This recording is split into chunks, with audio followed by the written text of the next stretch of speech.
Deep inside Glen Canyon Dam, in the summer of 2026, engineers are watching a single number and quietly hoping it does not fall another 30 feet. The number is the surface elevation of Lake Powell, the great reservoir the dam holds back, and the line they are watching is 3,490 feet above sea level. It has a name most people have never heard, minimum power pool, and it marks the point at which one of the largest hydroelectric dams in the United States can no longer make electricity, not because anyone throws a switch, but because of raw physics. When the water sinks that low, the enormous pipes that feed the dam's turbines begin to pull air down into themselves in a spinning vortex, exactly like the little whirlpool that forms when you drain a sink. And that air turns into explosive bubbles that can blast the turbine blades apart from the inside, so the turbines have to be shut down. The dam goes dark. And the Bureau of Reclamation has warned that Lake Powell could reach that line as soon as this August, a matter of weeks away. This is the story of how a shrinking river is pushing Arizona's great dams, one after another, to the very edge of what they were engineered to do, and in some places, past it. And it is a story told not in the language of floods and bursting concrete, the way we usually imagine a dam in crisis, but in the far quieter and stranger language of a dam that is running out of water. It is measured in feet. A few dozen vertical feet of water are all that now stand between a functioning dam and a useless wall of concrete. In the last video, I laid out Arizona's water crisis as a whole, the shrinking Colorado River, the draining aquifers, the ground literally cracking apart. This one zooms all the way in on a single piece of that picture, the dams themselves. Because the phrase "a limit they were never built to handle" is not a figure of speech here. It is a precise, measurable engineering fact, and I want to walk you through exactly what it means, foot by foot, down the face of the dam. To understand how a lack of water can break a dam, you first have to understand how a hydroelectric dam actually makes power in the first place, because it is more elegant and more fragile than most people realize. A dam like Glen Canyon works by holding back a vast reservoir of water. The sheer height of that stored water creates pressure. Engineers call it head, and the deeper the water, the greater the pressure at the bottom.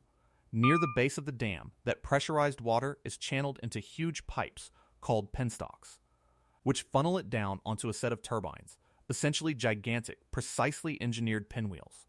The rushing water spins the turbines. The spinning turbines drive generators, and the generators produce electricity, which flows out across the region on power lines. That is the whole machine. And here is the crucial thing to hold on to. The amount of power a dam can generate depends on two variables working together: how much water is flowing through the penstocks, and how much head, how much pressure from height, is pushing that water. Both of those depend on one thing above all else. The reservoir has to be full.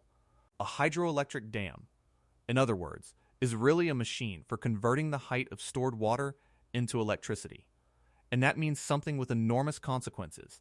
As the reservoir drops, the dam does not simply keep working until the water is gone and then stop. It weakens, steadily and continuously, the whole way down. Every foot the lake falls is a little less head, a little less pressure, a little less power. At full pool, an elevation of about 3,700 feet, Glen Canyon Dam is a powerhouse. Its 8 generators, capable of more than 1,300 megawatts, feeding carbon-free electricity to millions of customers across 7 western states. But as Lake Powell falls, that capacity quietly bleeds away, long before anything dramatic happens. By 2022, the water was already so low that on a typical day, only 5 of the dam's 8 turbines could run. So let me take you down the dam, threshold by threshold, as the water drops, because the descent into failure happens in distinct, named stages. And each one is a line that the builders of this dam, back in the early 1960s, never seriously imagined the river would cross. The first stage is that slow, invisible decline I just described. From full pool downward, the dam simply gets weaker, losing efficiency and output as the head shrinks. Uncomfortable, costly, but not yet a crisis. The first true threshold, the first hard line, is minimum power pool at 3,490 feet. This is where the electricity stops entirely, And the reason it stops is worth understanding precisely, because it reveals just how close to the edge these machines operate. That elevation, 3,490 feet, is only about 20 feet above the actual intakes of the penstocks, the mouths of the pipes that feed the turbines. 20 feet. When the reservoir is that shallow above the intakes, something dangerous begins to happen. As the water rushes in, it starts to pull air down into the pipe behind it, forming that spinning vortex, that whirlpool, sucking air down the 20-foot column of water and into the penstock. And when air bubbles get carried into the high pressure, high-speed flow inside the penstocks and across the turbine blades, they collapse violently, explosively, a process engineers call cavitation. Cavitation can pit steel, and it can shatter the finely balanced blades of a turbine. So to protect the machinery from destroying itself, the operators have no choice. At 3,490 feet, the turbines must be switched off. That is the death of the dam's power. It is worth pausing on what cavitation actually is, because it is one of the most destructive forces in all of engineering, and it sounds almost too strange to be real. When water is forced to move very fast and its pressure suddenly drops, it can briefly vaporize, essentially boiling, not from heat, but from the sheer lack of pressure, forming tiny bubbles of water vapor. A fraction of a second later, when those bubbles are swept into a region of higher pressure, they collapse, imploding with astonishing violence. Each tiny implosion fires off a microscopic shockwave and a needle-thin jet of water, and when trillions of them hammer the same steel surface over and over, they can chew through solid metal as if it were sandstone. It is the same phenomenon that eats away at ship propellers. Inside a dam, cavitation is the quiet enemy that engineers design their entire operating rules to avoid, and low water is precisely the condition that invites it in. And to see how real this is, in March of 2023, Lake Powell fell to about 3,520 feet, its lowest level ever recorded, and just 30 feet above that line. The margin is not theoretical. It is 30 feet, and shrinking. Losing that power is not a minor inconvenience, either. Glen Canyon's generators supply well over 8 billion kilowatt hours of electricity in a good year, carbon-free power woven into the grid of the entire western United States. Take that much generation offline suddenly. In the middle of a scorching southwestern summer, when air conditioners are already straining the system, and you put real stress on a power grid that has little margin to spare. Below minimum power pool, the dam is no longer a power plant. But it still has one job left, arguably its most important, which is simply to pass water downstream to everyone who depends on it. And here we reach the next stage, and the part of this story where a limit they were never built to handle becomes almost eerily literal. Below 3,490 feet, the penstocks are useless, so the only remaining way to move water past the dam is through a separate, lower, smaller set of pipes called the river outlet works, 4 bypass tubes, set deeper in the dam.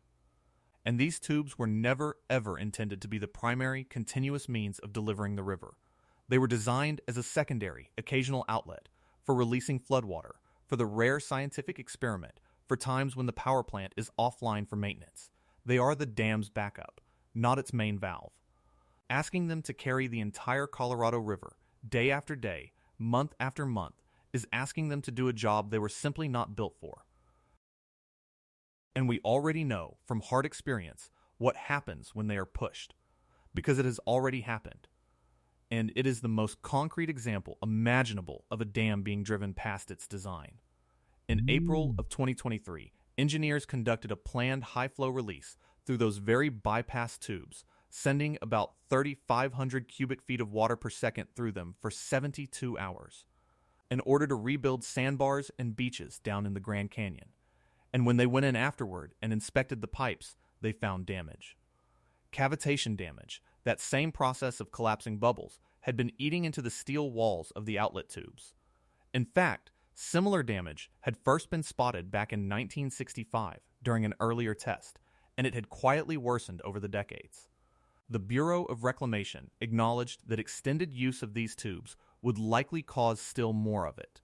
Think about what that means. The pipes that are supposed to be the dam's last resort for delivering water, the emergency backup, are themselves being damaged by exactly the kind of low water operation that the drought is now forcing the dam toward. As a result, the agency has determined it can only safely release water through those tubes down to about 3,394 feet, and in practice, perhaps at only a fraction of their rated capacity, and warned that if the cavitation got bad enough, the flows might have to be cut off entirely. And then, at the very bottom, comes the final threshold, the one that ends everything: deadpool. Deadpool for Lake Powell sits at 3,370 feet. At that elevation, the surface of the reservoir drops below even the river outlet works, below every single engineered opening in the entire dam. And at that point, water can no longer pass the dam by gravity at all. It is worth pausing on how strange and total that is. The lake would still hold something like 2 million acre-feet of water, an enormous amount, but it would be stranded, trapped behind the concrete, physically unable to flow downstream to the roughly 40 million people and the millions of acres of farmland that depend on it. The dam, built to control a river, would become a plug in it. That is the ultimate limit these structures were never designed to face: not too much water, but so little that the dam becomes a wall holding back a shrinking, stagnant pond while the river below it runs dry. Now let me be fair and precise here, because this subject invites panic, and it genuinely deserves accuracy instead. The cavitation damage to those bypass tubes, taken on its own, is not a catastrophe. It is a fairly well understood and common problem, and the Bureau has routine plans to repair the tubes and reline them with protective coatings. That kind of maintenance is normal and entirely doable. The real problem is not the dents in the plumbing, it is what those dents reveal. They are a symptom of something much larger: that this entire dam is being forced into an operating regime it was fundamentally never designed for, running at extreme low levels, leaning on its emergency outlets, an unfamiliar territory where, frankly, no one is completely certain how the structure will behave over the long term. The damage is the messenger. The message is that the dam and its river no longer match. Which brings us to the deepest question of all: why weren't these dams built to handle this in the first place? And the answer is a genuinely important one, because it isn't simple incompetence. It is about when they were built and what the world looked like then. Glen Canyon Dam was completed in 1963. Hoover Dam, downstream, was finished back in 1936. And when engineers sized these great structures, deciding how much water they would store and move, they relied on the flow records of the Colorado River from the early 20th century. The trouble, which no one fully understood at the time, is that the early 20th century happened to be one of the wettest stretches in the river's entire long history. The engineers, acting in complete good faith, essentially designed a system for a generous, abundant river. But the deeper record, read from tree rings going back centuries, and confirmed by the decades since, reveals that the Colorado is naturally a good deal stingier than that brief wet window suggested. And now, with a warming climate shrinking it further, it is stingier still. So these dams were, in a real sense, designed for a river that was always partly a mirage. And the mistake went deeper than the dams. It was written into the very law that governs the river, at the very beginning. In 1922, the 7 states carved up the Colorado's water in a founding agreement called the Colorado River Compact, and to divide it. They first had to estimate how much water the river actually carried. Relying on those same unusually wet early measurements, they assumed a river of roughly 17 million acre-feet a year, and they confidently handed out shares on that basis: a large block to the upper basin states, an equal block to the lower basin states, and later a further share promised to Mexico. The problem is that the river's true long-term average is closer to 12 or 13 million acre-feet, and in the recent dry decades, less than that. In other words, the states divided up a river that on paper was substantially bigger than the one that actually flows. They promised out more water than exists. Much of the water rights held across the Southwest today are, in effect, claims on water that was never really there, paper water, as it's sometimes called. So the dams were built to store a mirage, and the law was written to distribute one. The whole system, concrete and legal alike, rests on a river that was overestimated from the start, and reality has finally, unavoidably, come to collect the difference. There is a striking irony buried in this, and it is worth telling, because it shows just how badly the dam's assumptions have come unmoored from reality. Glen Canyon Dam has now been pushed toward disaster at both extremes, too much water and too little. In 1983, an unexpectedly wet year sent so much water roaring into Lake Powell that it nearly overwhelmed the dam, the spillways. Pressed into heavy use, began to cavitate and tear themselves apart, and in a now legendary scramble, crews bolted sheets of plywood along the top of the dam to hold back the rising lake for a few crucial extra feet. That was the danger of the river's highs, and now, barely 4 decades later, the dam faces the exact opposite emergency: the danger of its lows. A single structure, threatened first by flood and now by drought, is a structure whose original design assumptions have simply stopped matching the river it was built to hold. And this is not a story about one dam alone, which matters, because Arizona's water leans on a whole fleet of aging concrete. Downstream, Hoover Dam faces the very same physics, just on its own timeline. As Lake Mead falls, Hoover loses head and loses power exactly as Glen Canyon does, and it has its own minimum power pool and its own deadpool waiting below. This is why the federal government is now spending tens of millions of dollars to install new, specially engineered turbines at Hoover, so-called wide-head turbines, designed to keep generating electricity at lower water levels than the original 1930s machines ever could. That is what adapting to this crisis literally looks like: re-engineering a nearly century-old national monument to work in a drier world than the one it was born into. And beyond the two giants, Arizona's water is held by still older dams on it in state rivers, structures like Roosevelt Dam on the Salt River, which is more than a century old, every one of them designed in a wetter era, and every one now being asked to manage a hotter, more volatile climate that lurches between deeper droughts and more violent floods. An aging dam is a rigid thing, a set of century-old assumptions frozen permanently into concrete. A changing climate is a moving target, and the widening gap between the two is exactly where the danger lives. It is worth being clear about why all of this matters so much, beyond the engineering fascination of it. These dams are not merely power plants. They are the control valves for the entire water supply of the American Southwest, the throat through which the Colorado River is delivered to some 40 million people and more than 5 million acres of farmland, with Arizona very much at the mercy of the flow. So when Glen Canyon Dam drifts toward minimum power pool, we are not just talking about the loss of a large block of clean electricity for millions of homes. Serious as that is, we are talking about mounting risk to the physical machinery that delivers the water itself. The dams are the narrowest, most critical point in the whole system, and the drought is slowly, steadily closing that throat. So let me end, as I always try to, with honesty and balance, because this deserves clarity and not fear. None of this means that Glen Canyon Dam is on the verge of collapsing, or that the water is about to vanish from the taps tomorrow. The dam itself is structurally sound. The damage discovered so far is repairable, and the emergency releases from reservoirs upstream are for now successfully keeping Lake Powell propped up above that critical line. Engineers are watching these thresholds with enormous care and managing the system actively and intelligently. There is still time and still room to act. A single good snow year in the Rockies can buy real breathing space, and longer-term fixes are being seriously studied. The point of all this is not that catastrophe is upon us. It is that these dams, the proud engineering triumphs of the 20th century, monuments to an era that believed it could simply outbuild nature, were founded on an assumption about water that the 21st century is quietly revoking. And they are now running closer to their absolute limits than the confident men who built them ever dreamed they would. The margin that once seemed limitless is now counted in a few dozen vertical feet. So, as of this summer of 2026, deep inside Glen Canyon Dam, the turbines are still turning. For now. Lake Powell sits roughly 30 feet above the line where the power dies, and about 150 above the line where the water itself can no longer pass.